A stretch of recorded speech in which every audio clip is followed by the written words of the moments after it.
Hi, my name's Alicia and I'm going to be your nurse today. We're going to do an assessment on your cranial nerves 2 through 12. Okay. So normally we would test for cranial nerve number 1, which is your olfactory nerve, which is your sense of smell. But today we will not be doing that, but I will explain it. Normally we would have you stand up and read from a Snellen chart, but today we're not doing that. So normally the chart would be placed 20 feet down a hallway and you would read from the lowest line possible without missing 3 or more letters. If a patient were to wear glasses, which do you wear glasses? No, we don't. We would perform the test with and without the glasses. So now we're going to test your visual field.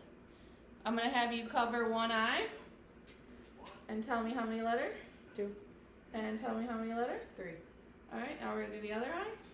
How many letters? 2. And how many letters? 3. All right. So your optic nerve is intact and you have 20/20 vision. So now we're going to test nerve number 3, which is your ocular motor nerve.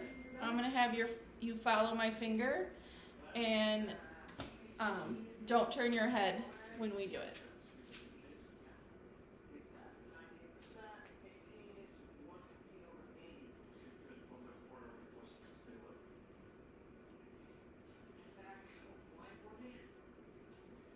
All right, we see no stigmas. By doing all of this, we're testing for Perla. Now I'm going to have you look into my light for me.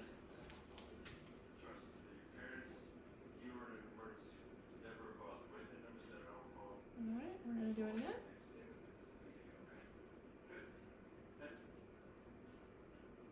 Okay.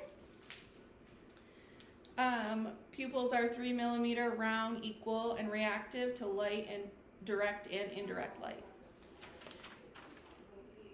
Your thing's on. It's still recording. That means that cranial nerve, your ocular motor nerve, is intact. Now we are going to test for cranial nerve number 4, which is your trochlear nerve, which is for accommodations, which is part of Perla. I'm going to have you look at my pen light and watch it. Okay. Cranial nerve number 4 is intact. Test cranial nerve number 5, which is your transneal nerve. There's 2 different things that we're going to do. I'm going to have you chew. Can you? All right. And then open and close your jaw. Okay. Now I'm going to have you do it with resistance. All right, perfect. This would also be where we check for sensation for your face and scalp. But for this purpose, we are not going to do that. But you would take a sharp and soft object and test different locations on your face. Cranial nerve number 5 is intact. Cranial nerve number 6, adducens, which we already did when we performed the starburst method during Perla,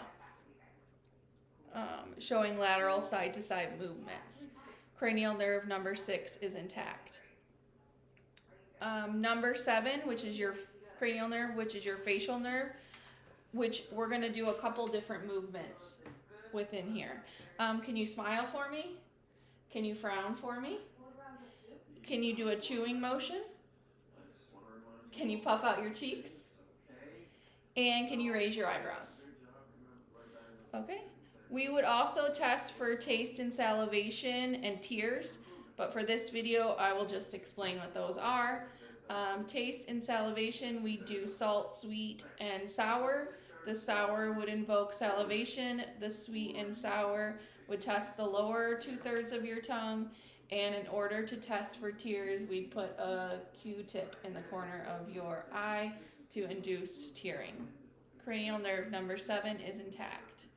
Cranial nerve number 8, which is your acoustic nerve, we are going to do a whisper test I'm going to say a two-syllable word, and I'm going to have you cover your ear and tell me what you hear.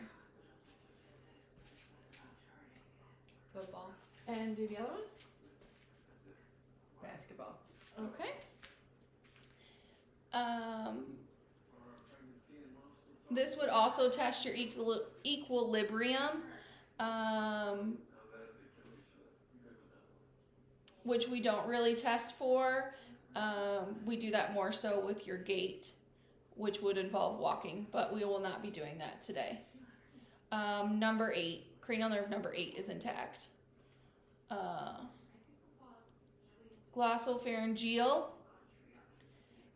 For this one, I would put a glove on, and I would ask you to say ah. You say ah for me.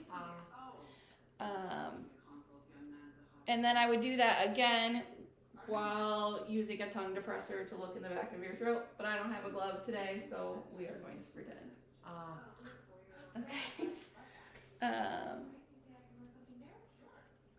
This would check your gag reflex. It would be very uncomfortable, so I'm sorry if we had those things today. It would not be pleasant. Cranial nerve number 9 is intact. Cranial nerve number 10 is your vagus nerve, which is your biggest nerve. Can you tell me your name? Megan. Can you tell me your date of birth? 12/23/96. All right, so I'm not hearing any hoarseness. Can you swallow for me? Everything is even at midline, so cranial nerve number 10 is intact. Cranial nerve number 11 is your spina accessory nerve. Can you move your head side to side for me? Can you move your head up and down for me? Can you do it with resistance? Wait. All right. Can you push against my hands? Can you push against my hands? Can you push like you're pushing on a gas pedal? Can you push up? All right. Cranial nerve number 11 is intact. Now we're going to do cranial nerve number 12, which is your hypoglossic cranial nerve. Can you stick your tongue straight out? Can you move your tongue side to side? Cranial nerve number 12 is intact.